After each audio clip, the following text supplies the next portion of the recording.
curious, Marco, when you're going live.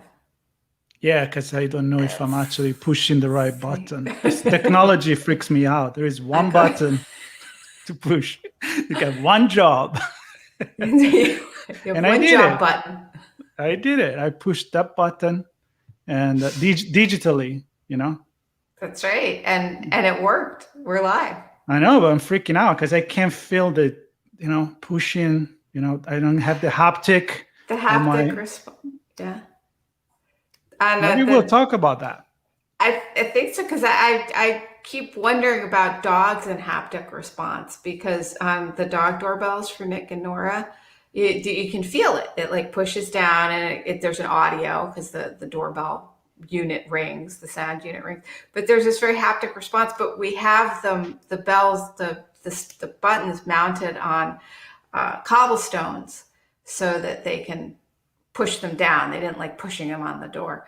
And sometimes they'll just paw at the side of the cobblestone. And I'm like, don't you understand the haptic response, guys? Like, it didn't give you that boop, boop. It's cobblestone. And then they'll look around like, why isn't it working? It's because you need it to make that bouncy button. Maybe the dogs, I don't know, is there a research that says dogs feel that? Like if there is that reaction feedback, do they need that feedback, or is more like an audio feedback maybe, because that's what they use most, or smelly feedback? Right. I mean, I'd be curious, one would assume that they can feel the haptic feedback on their paw, and there is that audio too. So when they just paw at the cobblestone, they get neither the haptic feeling under the paw nor do they have an audio. But it's still occasionally they'll hit them, more so Nick than Nora's a little bit like quicker on the uptake, but they'll hit the side of the cobble and just be like, why isn't it working? Well, that's why I'm so serious. I don't hear that click, right? That recording. I don't hear the. Why isn't it working? Yeah, I know, but it's working. We're live. You did it. Hopefully there is people listening to us. We're on episode number 12. Can't believe it. We still don't have a guest. Nobody likes us. We do. We have a guest right now. We do. Oh yeah. Guest. Did you invite Sean? Is he our guest? Oh, he disappeared. No, it's just a lightning cable. It's just it doesn't look like him anymore. Something's going on. It's lightning cable, Sean. Well, it's the two of us. So until they come back, that's cool. Anything? I'm here audibly, I think. Oh yeah, you're there. My camera's having fun with me. Technology. You look like a cable. Look like a micro. Yeah. Something cable. Thought maybe you were ashamed to be seen with us. There's that too. That too. We're going there. We're going there already. It's okay. At the end of the day, it's a podcast. It is or a radio program. So that's I'm going to nuke the camera because clearly it doesn't want to stay connected today. Okay. That's good. Not a problem. So, Diana, anything special this past weekend or anything technological? I know you share something cool with me. Maybe we should talk a little bit about that. The Guggenheim Museum virtual experience, which I'm not sure is virtual. I think it's immersive, right? I think it is immersive. And I did not bring that one only because I felt that I didn't understand it well enough. I thought maybe should I, because there's one in Boston. I started thinking, should I go so I can talk about it? But it sounded very cool. And since I know how you feel, and you say his last name correctly, I say it sort of a little off, but the Van Gogh, the painter, and you say, I know you say it correctly, Marco, but so for everybody, there's an immersive experience around the globe of his art, and things like they have 30-foot high walls, and the art, the stars and Starry Night move around the room, and it just sounds really. So when I saw that over the weekend, I had to. There is that. I think there is a Monet one, not to be confused with Monet, which is different. Right. That's right. I know that Flat there is versus lilies. Exactly. I know there is a Sistine chapel that they they're bringing around and projecting it on a high definition on the dome that is completely immersive. It literally seems like being there, except that you're not in Rome. Okay. And so I think more and more this virtual experience, it may be what we need to bring more art and knowledge to people. Why not? How do we feel about that? This reminds me of the Anthony Bourdain AI voice. When the artists painted their pieces, they painted them, they think about size, the coloring, sometimes they would have notes on, the lighting that when they were displayed, they often picked out the frames. So they thought a lot about that, and these immersive experiences and virtual experiences are now really playing with how to bring us into the art in a new way, but it's not the same way that the artist intended. So good or bad? Well, Sean, any opinion? None whatsoever. It's well, no. I mean, I was gonna say it's bad for the artist, perhaps, but Yeah. Then again, who cares, right? Let the people experience what they want. He's dead anyway. That's Who right. cares? That's right.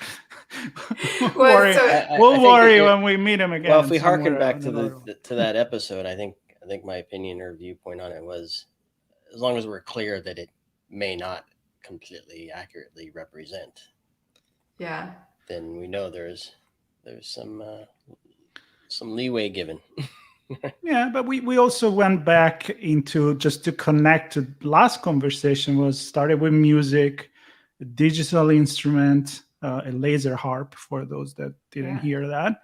And then from there we went into how it also is allowing everybody to do more music, paint, even on an iPad or a tablet, and show it to people instead of just, many people paint for themselves. Now that we got this medium, and I think that what is happening now when you have this immersive experience, sure, it's definitely not what Van Gogh thought about. There's no questions about it. But I think it's that creative, that you put a step and then you create on top of a creative piece, an art inspire more art. And I think in the end, if you get interested in art, get interested in history, get interested in anything, I think it's positive. I think it's learning and education. So I'll take it. And you make a good point too. What if the artists had had some of this technology? So thinking about Monet, not Manet, but Monet really loved light. So he would do haystacks over the course of a day, and how the light changed on the haystack, or Rouen Cathedral and how the light changed on it. So he might have really loved something. And I don't know if this is part of that immersive experience, but if they could put those pictures and sort of have you feel like you were watching them through the course, he might have really been like, he might have super dug that, Oh, totally. You would freak out to begin with. Imagine you go in a time machine and you're like, hey, dude, come here. Let's go see what's going on in 2021, and wear these goggles, and here you go. Then once you digest it, then maybe you will come up with so many brilliant ideas and creative things to do. I'll see if we'll ask Keanu Reeves if he goes back for Bill and Ted 4. We'll have him bring Monet. Nice. Yeah. Let's class that up a bit. Bring it down to like 90s and 80s sculpture right there. Yeah. All right. Okay. That's a good start. I like how we did the connection with what we did last time. So it was the harp, and there was some robot as well, if I'm not wrong. That was two weeks ago. And did you see the other robots from Boston Dynamic now? Because you brought the dog. I brought the sort and of now there are the dog. videos out there of Atlas, which is this robot that is doing jumps like he's a gymnast. Yeah. It's pretty impressive, balancing and stuff, and it's all over the internet. So that's another step. Yeah. That's another step. Robocop. Robocop, right? Take that, Peter Weller. But can it walk Digidog? That's the question.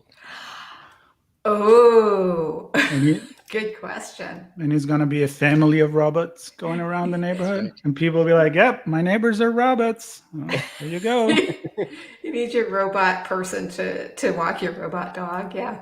Well, a good thing the dog would not, the robot dog probably is not going to, do his number 2 on your lawn, which is probably a good thing. You don't have to pick it up. Unless it's programmed to do so. Yeah. That's The right. neighbors We want to bring it to next level of reality. All right. Realism. All right. All right. Do we want to just go in with the news? Yeah. Let's do All it. right. Let's do it. Right. Let's do it. So I got a little bit of neurohacking to bring in. All And right. it's research that's been going on for a while, but it's continuing to advance and continuing to look promising.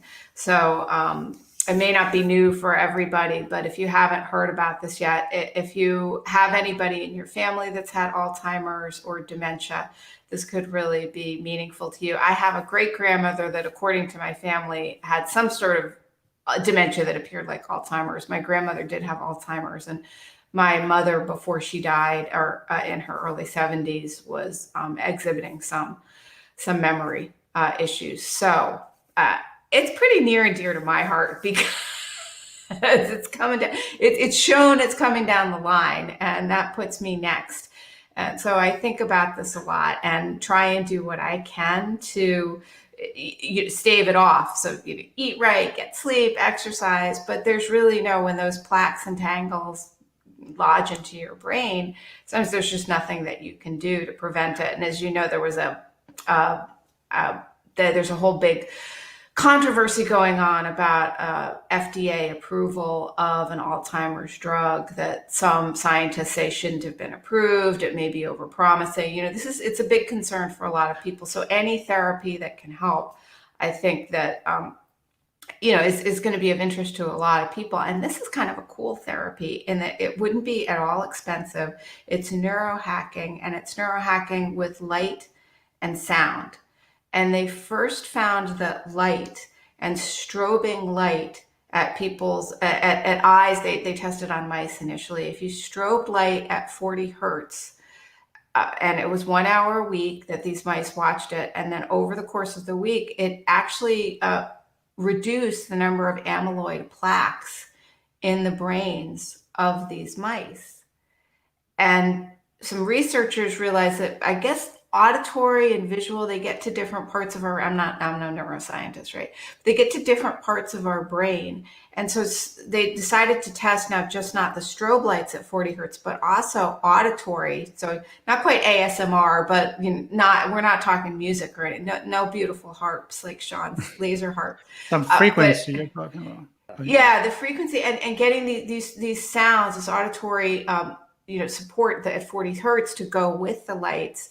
And then this actually created this dramatic change in the brains of the mice, and they were really able to reduce and clear out the parts of the brain that are related to memory, which where the plaques were. So this is incredibly promising in the mice with these when it's an hour for a week, and they got really significant improvement. A couple weeks later, the improvement would taper off. So this would be something that, if it is a therapy, it would probably be people that wanted to stave off Alzheimer's and to keep their brain healthy. It might be something that you incorporated into your routine for an hour a day, similar to doing, your workout an hour a day. But it's very non-invasive and it's promising. And so they're working on research to see what they can replicate in humans, and the early research has been really quite promising that what they've seen in the mice can be seen in the humans. So neurohacking with light and sound to keep your memory crisp and clear for your life. I love it. Yeah. It's Sean, you want to go? I feel like I'm always talking. You're always talking. I know. I'm like, am I Italian or something? So I don't know the statistics, but I suspect many people have some connection to this disease in some way, some family member or friend that they've experienced it. myself included. So I've seen it. It's very difficult for all parties, the patient diagnosed with it and the people surrounding and presumably loving them. So anything that helps this, I'm all for. Yeah, I think not directly related, but I have some friends that are are professional music therapy doctors. So they go in and help patients recover and be better through music. So I see the connection to sound. I know you said it isn't the harp music from the last episode, but it is sound, right? And so we've talked about this in previous podcasts where sounds make us feel different things, and so I think getting the brain to function and fire in different ways based on sound and light, as you're saying, I think is pretty cool. Yeah, and on top of that, sorry, Diana, but I'm thinking sound therapy is not just about music. I mean, the Tibetan bowl, like the monk use, it's a frequency that you have when you move. You create this frequency with the metal these bowls are made of, and also other form of therapy. I mean, is meditation as well. I mean, it does induce certain things to your brain. That's what I'm saying. So for me, anything that doesn't require to take a drug or even implant a piece of electronic in a sensor in your brain, which start to get on different level of biohacking, then I really welcome that. I mean, imagine say, hey, you do these every day for an hour and you fence this problem, or you don't need to take a medication that is going to probably bring, as many times happen, you cure something and then you need another medicine to go with that medicine to cure the side effect of that medicine. So anything that is natural, it's definitely welcome because... Well, that's a question. Are there side effects from this? Well, so they've only got the positive side effects of that. It seems to be clearing the amyloid plaques, or it is clearing the amyloid plaques. But interestingly, and I'm not a nurse, I'm not a doctor, but we're not giving advice here. Don't follow her. No, the auditory sounds also has an impact, according to what the research I read, on blood vessels, which sounds fascinating to me. So I hopefully the side effects are positive, but you raise a good point, Sean, that if it's going to have this kind of physiological effect on us, on our brain, and is there only upside, or could there be some? I mean, so far it looks like upside, but yeah, could there there's be always there's always an effect. If you're hot, you take a shower, then you're wet. But if you focus on the fact that you don't want to be wet, then stay hot. There's always a cause and an effect. You have to pick, whatever you want. Marco says, get over it. Get over it. If it's good, right? It's risk assessment. If you're going to do that, and maybe there is some side effect, but your main problem is under control, then go ahead and do that. I mean, that's the way I see it. I just put the numbers and whatever, if it's positive, take it. Yeah, but I think the other interesting point that Diana makes is that the effect from the cause isn't just in the brain; it's also the blood vessels. So I'm wondering, is there something in the blood that changes? Does it change the blood structure that changes the blood? I'm not asking you specifically, Dan. I'm just asking in general. If you have answers, that's great. But is there something does it change the blood? Does it change the vessel? Does it drive changes in the muscle then? Does it then, the heart is a muscle? Does it transfer down to that point? I don't know. Lots of interesting things to explore. I'm sure they're doing that. But. I would say probably. For sure. Everything just keeps circulating. So yeah, again, Yeah. we do so many things that we don't know what it's gonna do. We burn fossil fuel. We thought it was cool and cheap, and look where we are. Right? You're saying it's not cool and cheap.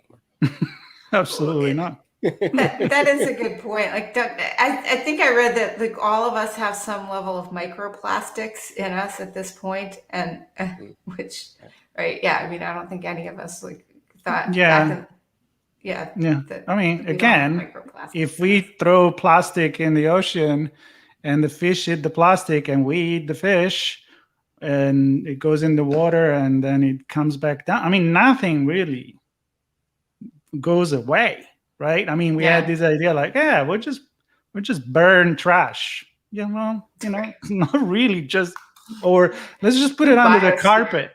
Let's just throw it in the water, in the ocean. Like, okay, that's the equivalent of throwing garbage and dust under the carpet. Eventually, it's going to come back.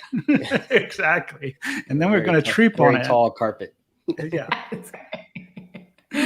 So yeah, but I mean that's what I love about what we do. It's kind of like, but what if? I mean, this show could be called What If, because we're really good at, hey, wait a minute, but what if?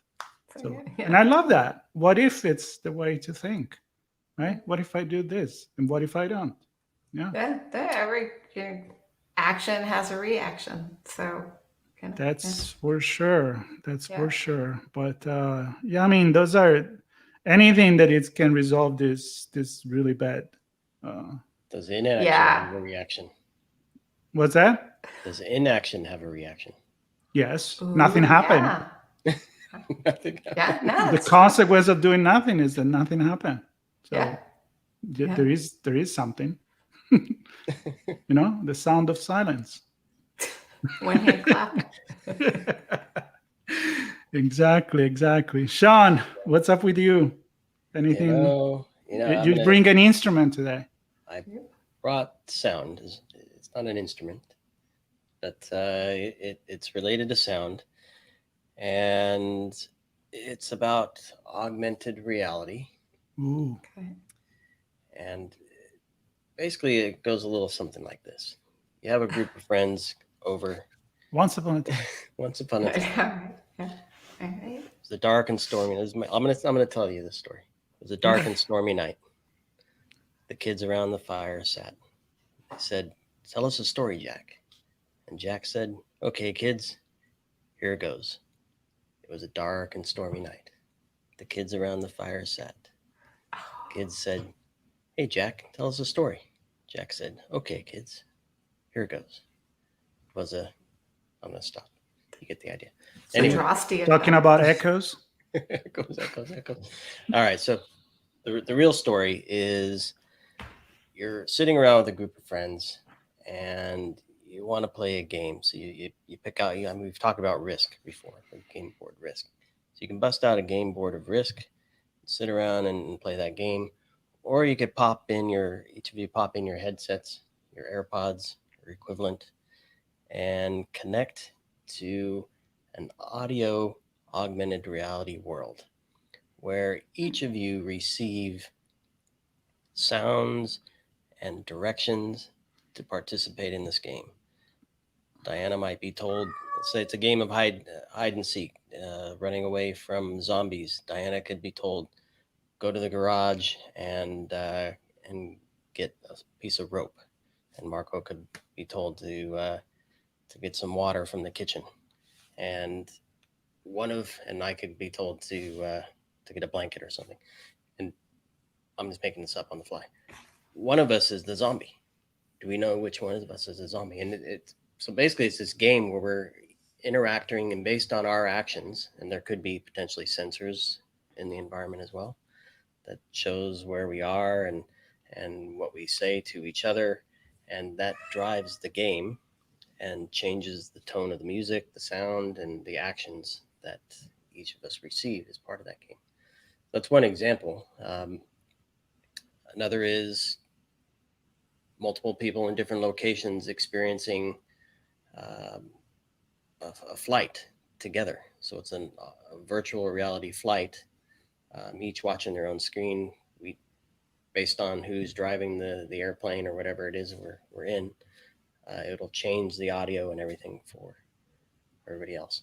Now then, of course, there's always the commercial end of it, where I'm going to go down to here where they talk about the commercial end. They use a Nike example where Nike knows you're a fan of basketball, so when you walk into the store, they follow you around playing sounds of basketball games, and your feet matched to the sneaker sound squeaking on the floor.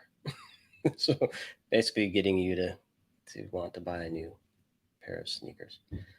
So anyway, it's interesting that they call it 3D audio, augmented reality audio, direct into ears, some driven by sensors, it can be games. But since we've been talking a lot about art, I also thought, well, perhaps based on what people do, it could actually create sounds and create art as well. So that's my tech for this week. Silence. I was going to say I had my own audio moment there, but that was my cat who decided she didn't want to be with me in this room anymore. So. It was that game. Yeah, and she was not going to take no for an answer. So, yeah, Diana, you go.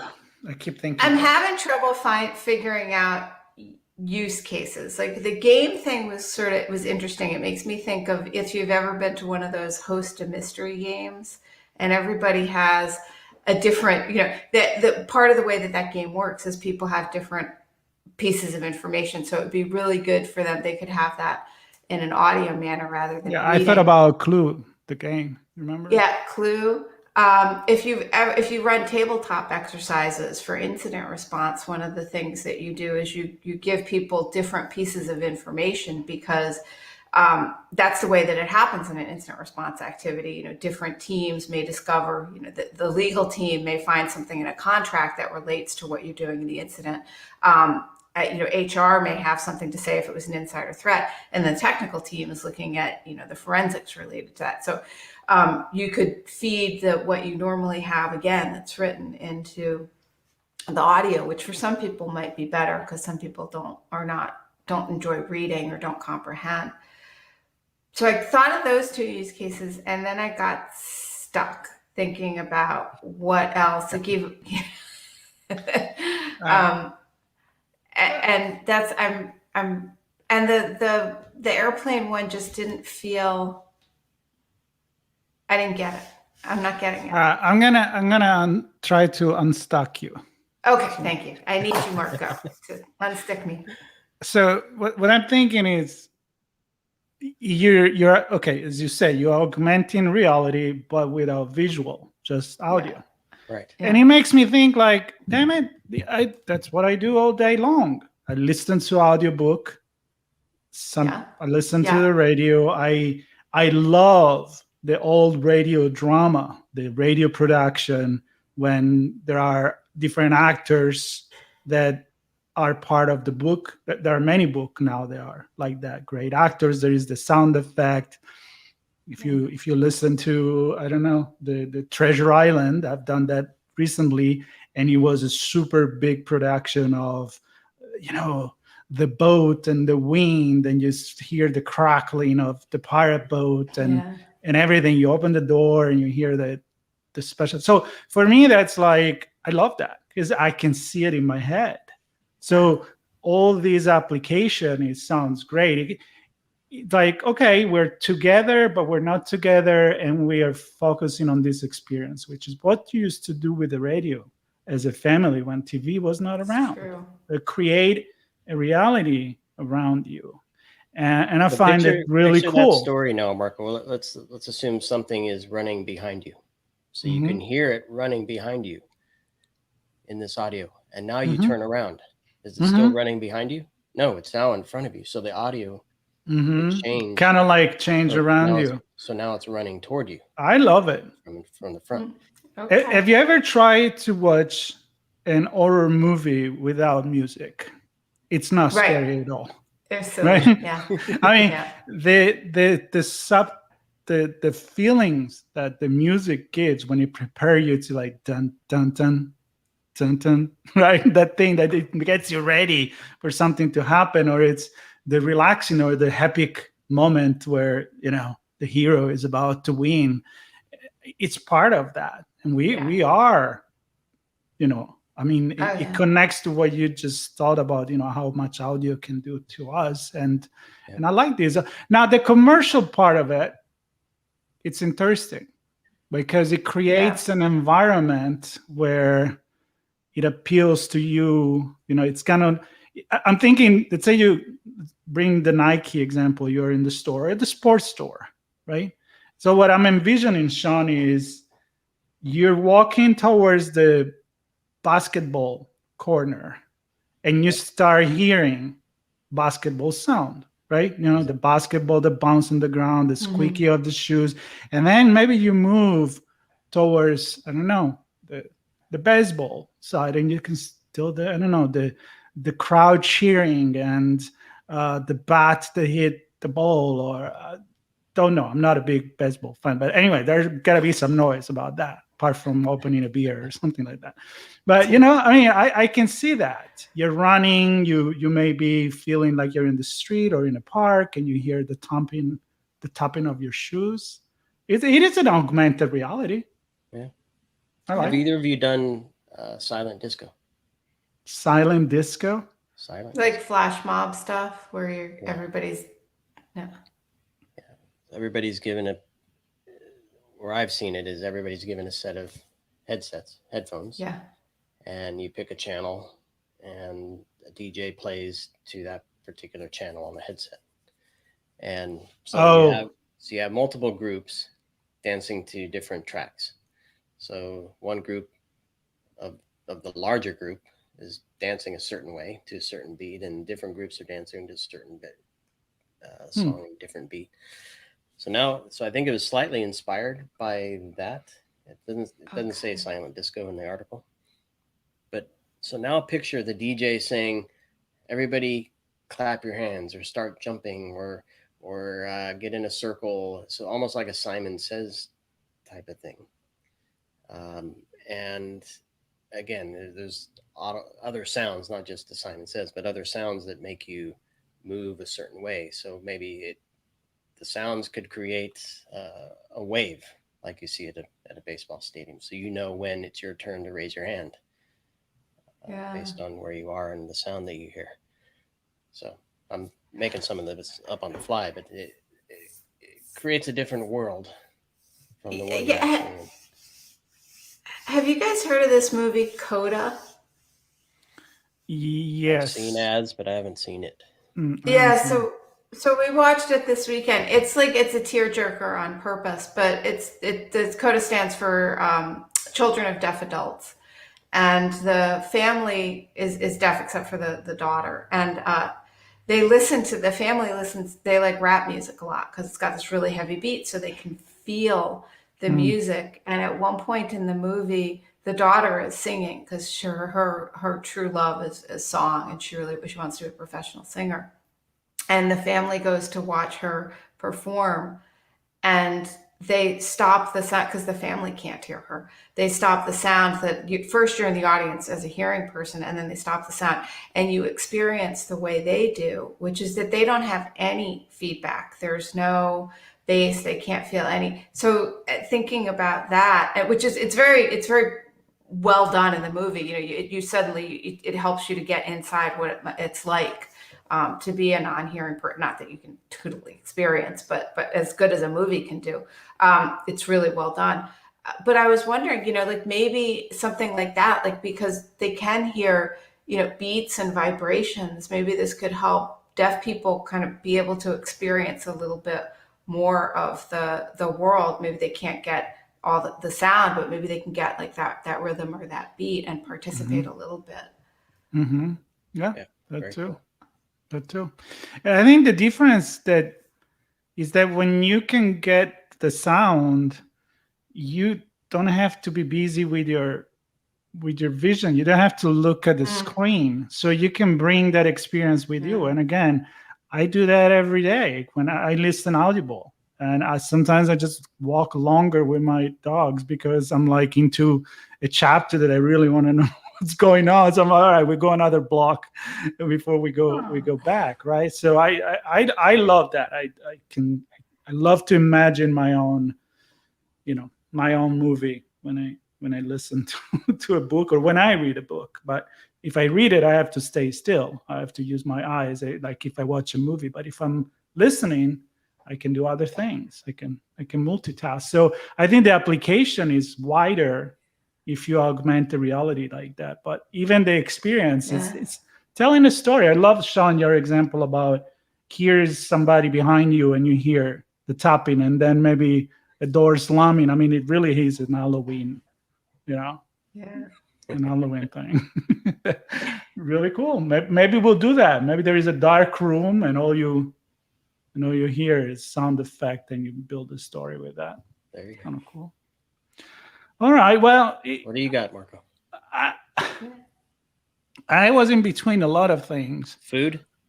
No, food soon. Food. Soon. Food. No, not talking about that. No, I'm actually going to connect with everything that we talk about because I was reading about the tech history and I ended up on video games. And I ended up in 1980. There was Pac-Man. And then there was Tetris in 1984. And there is, a little explanation on how they come out. And then I got to Sims. You remember Sims? The simulation of, you live a different life. Oh, yeah. I personally didn't play that, but it's one of the most successful but video games that's been out there, and they've done like a different variation of it. So it's these people living the life that they want to live, and it's not the real life. Now, for the first time, I sorry if I haven't read that before. I'm actually listening to Ready Player One, and don't know if you're familiar with that, but it's about this immersive virtual reality world in this 2045 year where society is kind of collapsed in a lot of different ways, and people are going to these oases, which is their virtual world, and they work there, they live there, they shop there. It's like a metaverse. And so, I'm really liking it. I don't know if you read it, but if you didn't, I think you should.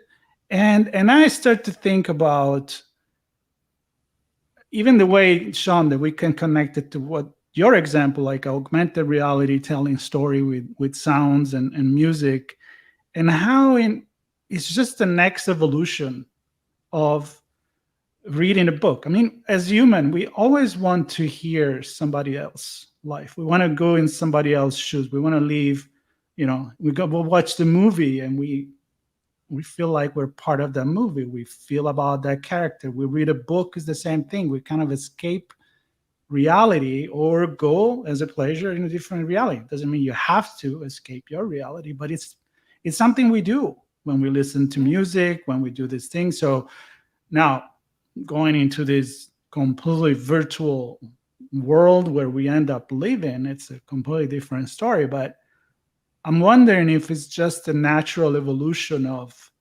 given the media available, if it's something that it's just part of who we are. Are we going to end up living in a virtual world like Ready Player One? Go for it. I think we're already there. Okay. Do you have really good goggles and optic gloves? I do. No, I don't know. I mean, there's. I don't know if Diane has something here, maybe, but I don't. I don't know. I often wonder: are we going to be living in goggles, right, and wearing all this crap so we can feel a different world than we're in now? And it's one thing to log into a computer and play a game and do that, and I haven't experienced Ready Player One, so I don't know what's going on there to really comment on that part. But I often wonder, and Mark, we've talked about this before as well, is like, are we just going to be in a pod and wearing a bunch of crap so we live in a world that we'd rather be in versus the one that we really are in? And I always ask the question, well, is that going to be either overstimulating, so consistent because of we've trained this world to be like we want it, and therefore it's kind of vanilla for us, or is it going to be overstimulating, or is it going to be something that we get bored of and we actually prefer the real life? Drop the gloves and go back. And the example I use is ride a real wooden roller coaster, not a virtual. Yeah, but one doesn't exclude the other. I know. Well, yeah, we could. Unless it does. Unless it does. Yes. Well, if we're all virtual and there's no need to keep the wooden coaster running. True. Right. I mean, it makes me think of the man, the old Steve Martin movie, and the man with two brains, and he's in love with Anna Melmahay, and she's just a brain in a jar. And that's sort of what we can, at some level, we can become if we go into an all virtual reality, right? We're just like sort of a brain in a jar. But there's also a whole lot of stuff in the real world that you take your dogs for a walk, Marco. There's the whole concept of forest bathing. And if you go out and you walk in nature, you physically feel really, really different. I'm not sure we can bring that all in. Like if you're outside enjoying a wonderful meal with family and friends and on a nice day, I mean, that is the kind of thing that we don't have the capacity to bring that online. Sure, we can create a Sims and I can create a kind of funky house that may be a dream house, but there's still so much in the real world, or even talking about our dogs and our cats. I mean, there's Nora and Nick are just so they're real world. And for me to spend time with them, I have to be in real world with them. I actually, when we go hiking, I like to have, there's nothing in my ears. We listen to the sounds together, and we look for the squirrels and the chipmunks together and the birds, and that's kind of the fun of it, is all being in. So I don't know, I just, at this point, I don't feel like we're going to get that complete. I spend plenty of time, I have plenty of screen time, but there's just no way to bring the wonderful beauty of a leaf crunching under your foot, or a twig, or that little chipmunk scurrying into a log as you go by, the smell of fresh ferns. I don't want to give that up. Stubbing your toe on the root that's sticking out of the ground. Many times. Twisting your ankle. Yes. Twisting the ankle. But those are experiences. You appreciate things when you do some of those other things you may not enjoy. Yeah, Yes. but I'm not. Okay, let me rephrase that. What I said, meaning, this is not a. We didn't take it to Marco's that he wanted. We took it. No, in a dystopia reality where life sucks because it's a post-atomic Mad Max world, let's say, and zombie apocalypse. It is food. Pasta-atomic. Yeah. I mean, the pasta atomic, is that your new recipe? Yes, exactly. It's so good as radioactive. Delicious. The taste doesn't decay in your mouth. It stays there forever. Wow. Jeez. Well, it's a good thing if you like pesto and you do Nuclear an atomic pesto pasta. And it would glow in the dark. I didn't order pesto. And glow in the dark. I didn't order pesto. How did we get there? A life. Jesus. The three of us is kind of like life of pesto. And pasta atomic. Pesto pasta atomic.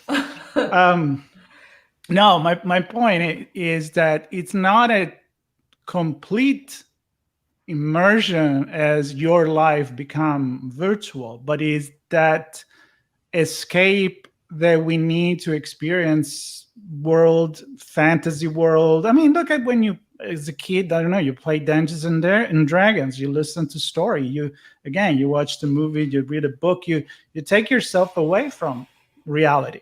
If you're doing fantasy, read or game or anything. So these virtual reality immersion, of course, it could be very addictive for some that they never want to leave it, as they always want to watch TV or any other kind of addiction.